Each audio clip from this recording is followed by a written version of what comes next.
Continuamos el Entre Líneas, ya estamos en presencia de Jorge Hernández, docente de la Universidad Nacional de Río Cuarto, a quien agradecemos la visita a Entre Líneas. Jorge, la municipalidad ha tomado una decisión de crear sobretasas. ¿Ha tomado el camino correcto la administración de Jure con este tema? A mí me parece que no. Uno cuando mira la política fiscal, en las preferencias que uno hace de la lectura teórica, debiera considerar dos cosas. Una, la eficiencia en la gestión tributaria, y la otra, que debiera ser mucho más central, lo que tiene que ver con los aspectos distributivos, ¿no?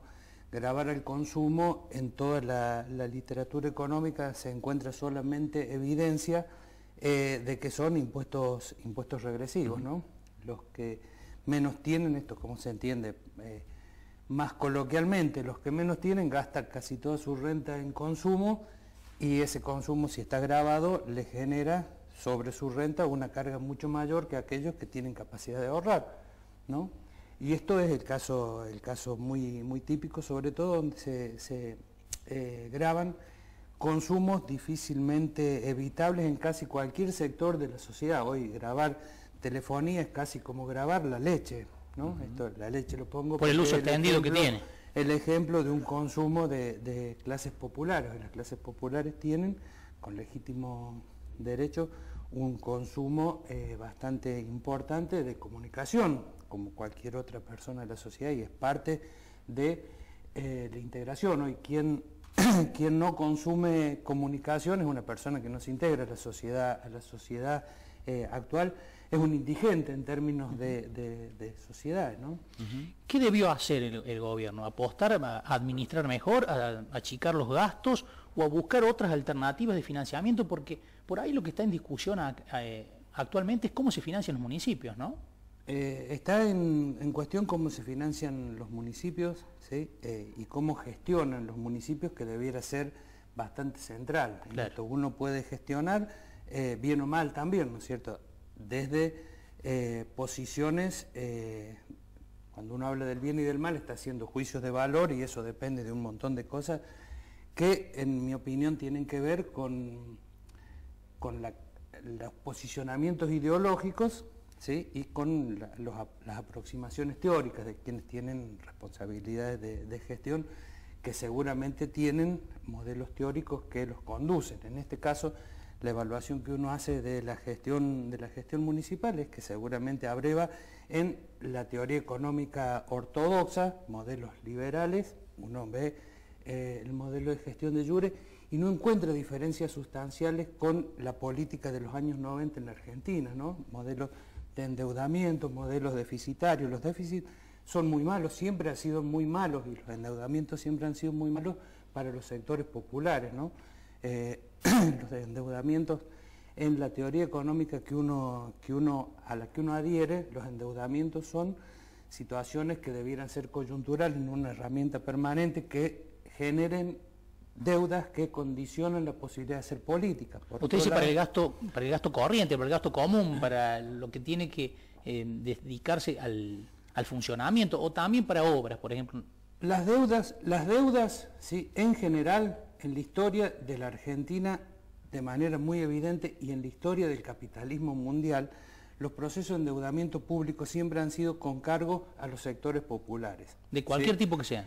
Se han financiado casi siempre con impuestos indirectos, impuestos al consumo, como el caso que estamos viendo. El IVA en la Argentina es un caso escandaloso a nivel mundial, ¿no? Porque el IVA es un impuesto sumamente regresivo que se colocó en un momento donde había que atender servicios de la deuda. El presupuesto nacional tenía fuertes tensiones por la demanda de los servicios de la deuda, y se paga con cargo a impuestos indirectos que tienen esta característica de regresividad que les decía al principio. Cuando uno mira la Argentina de los años de finales del siglo pasado y uno mira la Europa de estos tiempos, ve lo mismo, ¿no? ¿Con qué se paga o se atienden los problemas que genera el endeudamiento? Con ajustes sobre la gente. Con ajustes sobre la gente, se reduce todo lo que son prestaciones o salario indirecto, educación, salud y otros elementos que han distinguido, por ejemplo, a la Europa y al capitalismo de su etapa más distinguida, digamos, que fue a la salida de la Segunda Guerra y hasta mediados de los 70, donde se construyó un estado de bienestar, donde los estados iban creciendo en participación, pero no necesariamente crecían en endeudamiento, ¿no? Ahora el endeudamiento y el déficit fiscal en general está atado a la necesidad de atender los servicios de la deuda externa.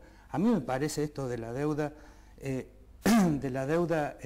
endeudamiento en casi un presupuesto que se plantea ahora, un disparate de una magnitud tal que uno debiera pensarlo. ¿Qué diría la sociedad argentina si el gobierno nacional propone un endeudamiento de 500.000 millones de pesos? ¿Sí? El equivalente a un presupuesto nacional. ¿Cuál sería la salida para hacer viviendas? Acá hubo una promesa de campaña que tiene que cumplir el gobierno. La salida para hacer viviendas no tiene salida el problema de la vivienda si no se genera un sistema financiero diferente, alternativas financieras. ¿Sí? ¿Cómo qué, por ejemplo? ¿Cómo qué?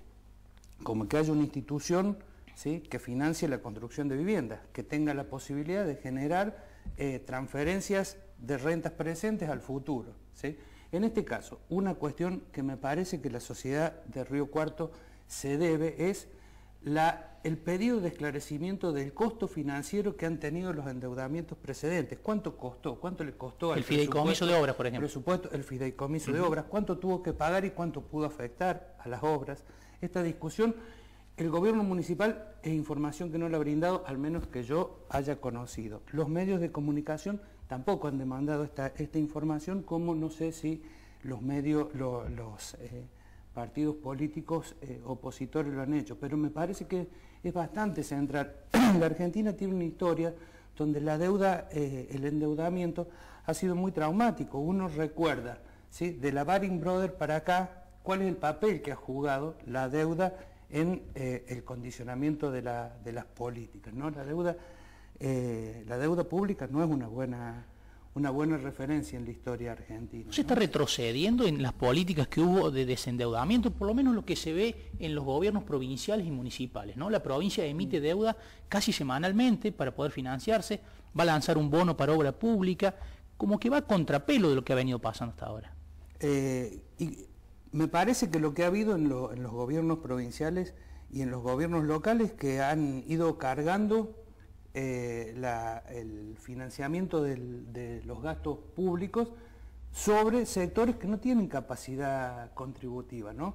Que es una situación diferente en el gobierno nacional, me parece, ¿no? La posibilidad de financiar con rentas generadas por determinadas coyunturas, buena parte de ellas derivadas de la implementación de políticas. Esto digo, con la devaluación se generó una transferencia importante a un sector de la producción que en partes, sí, esa renta se recupera en términos sociales a partir de la implementación de las retenciones, ¿no? Los gobiernos provinciales a sectores que han ganado mucho dinero en estos últimos tiempos, y los sectores y los gobiernos locales no han estado apuntándole a el campo, por ejemplo, de los que más han ganado. El campo ha sido un sector... Claro, la provincia no le ha aumentado, ¿no? En relación. La provincia ha tenido un trato muy generoso con la actividad primaria. La ciudad ha tenido un trato muy generoso con diferentes sectores. En el caso del endeudamiento, no sé, nunca más se ha hablado en la ciudad de qué ha pasado con la deuda de 70 millones que supuestamente asumió GAMSUR con el 97% de compromiso público, cómo se va a gestionar esa deuda, cómo se va a sumar con lo que puede venir de los famosos 100 millones de dólares, un presupuesto entero de endeudamiento, cuáles van a ser los costos de estas situaciones, quién gana con el endeudamiento, gana la sociedad, ganan algunos actores, quiénes son los actores que están al medio de las transacciones financieras que se van generando en los espacios públicos, ¿no? Todas estas cosas me parece que merecen una discusión mucho más visible en la sociedad. Jorge, usted decía, el camino tomado por la administración Jure es regresivo, esto de crear nuevas tasas en el servicio de telefonía y de cable. Los impuestos al consumo son regresivos y no hay discusión, ¿sí? Cuando uno mira lo que han escrito los economistas y no encuentran, ¿sí? Puede ser esto, de dónde se justifican en la eficiencia. Es fácil cobrar impuestos indirectos, ¿sí? pero que son regresivos sin ninguna duda. El camino era, ante la necesidad de mejorar ingresos, por ahí tocar el inmobiliario, ¿hubiera sido mejor? Es probable que el inmobiliario pudiera generar una política mucho más equitativa, ¿no? Menos posible de cobrar por ahí. A lo mejor requiere una gestión más eficiente de cobro, ¿no? Y a lo mejor requiere también cobrar donde no se quiere cobrar, ¿sí? Estas cuestiones son también definiciones políticas.